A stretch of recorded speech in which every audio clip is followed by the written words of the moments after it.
guys. Pagod na kami guys. Nagde-date kami ni Daddy Char. Maganda ng video dito sa iPhone. Hi, Rio! Hi. Hi, ate! Pagod na.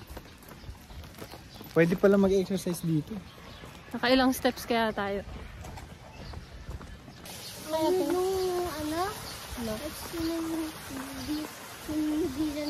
Giraffe? Ang weird daw nung textured nung dila nung giraffe. Pagod na si Ate Sam. Kapagod dito, Diyos ko dahil. Ate, nakapalit na kami ng clothes. Ate. Wala.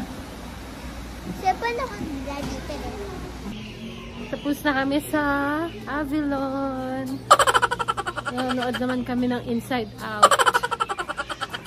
Request ni Ryu. Ay, mukha ko talaga.